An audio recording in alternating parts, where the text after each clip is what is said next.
दीमक की रानी जब ठीक तरह से अंडे देती है तब उसका विशेष ख्याल रखा जाता है, लेकिन जैसे ही वो अंडे देने का काम बंद कर देती है तब वर्कर दीमक रानी का खाना देना बंद कर देते हैं और रानी दीमक को भूखा ही मार दिया जाता है।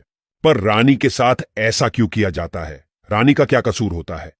इसकी वजह सुनने के बाद आप पूरी तरह से चौंक जाओगे। तो दरअसल होता कुछ ऐसा है कि दीमक के समूह में एक रानी होती है जो सभी दीमक की मां होती है। ये रानी अलग से राउंड शेप के कमरे में रहती है। दिखने में यह रानी लंबी, मोटी और भद्दी होती है। रानी 2 इंच या उसे भी ज्यादा लंबी होती है, लेकिन उसका मुंह इतना छोटा होता है कि दूर से दिखाई भी नहीं देता। जबकि दीमक का राजा कद में रानी से छोटा होता है और वो रानी के आसपास ही रहता है।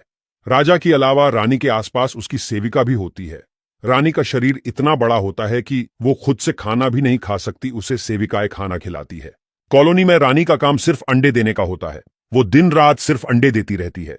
वैज्ञानिकों के संशोधन के हिसाब से रानी दीमक 1 मिनट में 60 अंडे देती है, जिसका मतलब है कि 24 घंटे में 86,000 अंडे देती है। जब रानी अंडे देती है तब वर्कर दीमक इन अंडों को ठीक से साफ करके दूसरे कमरे में रख देती है। इन अंडों में से बच्चे निकलने में 24 दिन और कभी कभी 90 दिन जितना समय लग जाता है। इसके पीछे वातावरण जिम्मेदार है। अगर ज्यादा गर्मी हो तो बच्चे को बाहर आने में ज्यादा समय लग जाता है। इन बच्चों को निम्फ्स कहा जाता है। ये बच्चे दिखने में एडल्ट दीमक जैसे ही होते हैं, लेकिन कद में छोटे होते हैं। शुरू में सभी निम्फ्स एक जैसे ही होते हैं। बाद में खुराक के हिसाब से वो वर्कर दीमक, सैनिक दीमक, राजा या रानी दीमक बनते हैं। अगर किसी निम्फ्स को रानी दीमक बनाना है तो उसके लिए विशेष भोजन और मालिश दी जाती है। रानी दीमक 4 से 5 साल तक अंडे देती है। अगर रानी दीमक बीमार हो जाए या उसकी अंडे देने की क्षमता कम हो जाए तो उसके भोजन का विशेष ख्याल रखा जाता है। किंतु जैसी ही रानी दीमक अंडे देने का काम बंद कर देती है तो वर्कर दीमक रानी को खाना देना बंद कर देते हैं और रानी दीमक को भूखा मार दिया जाता है। मरी हुई रानी के शरीर को दूसरी दीमक चाटने लगती है और उनके मुंह के अंदर इतना स्ट्रांग पदार्थ होता है, इससे रानी का शरीर खत्म हो जाता है। फिर होती है एक नई रानी की पसंदगी की प्रक्रिया। फिर कॉलोनी में से किसी दीमक को चुनकर उसे विशेष खुराक और मालिश देकर नई रानी बनाया जाता है।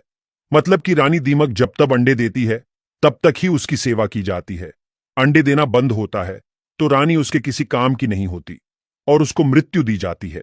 आपको और एक इंटरेस्टिंग बात बता दे कि दीमक लकड़ी खाती तो है, लेकिन उसे पचा नहीं सकती। लकड़ी को पचाने के लिए वो अपने शरीर में यूनिक तरह के सेल्यूलोज ऑर्गेनिज्म उत्पन्न करती है। ये ऑर्गेनिज्म लकड़ी को पचाने के लिए खास तरह का पदार्थ उत्पन्न करता है, जिससे दीमक को लकड़ी को पचाने में मदद मिलती है। पूरी दुनिया में 2000 से भी ज्यादा प्रजाति की दीमक होती है। उसमें से 220 जितनी प्रजाति की दीमक तो सिर्फ भारत में ही है। दीमक मिट्टी के ढेर जैसी दिखने वाली कॉलोनी में रहती है। इस कॉलोनी में अलग अलग तरह की दीमक होती है, जैसे कि रानी, राजा, वर्कर, सैनिक और पंख वाली दीमक। दीमक जिस मिट्टी की कॉलोनी में रहती है उसे बनाने के लिए दीमक मिट्टी, पानी और खुद की लार का उपयोग करती है।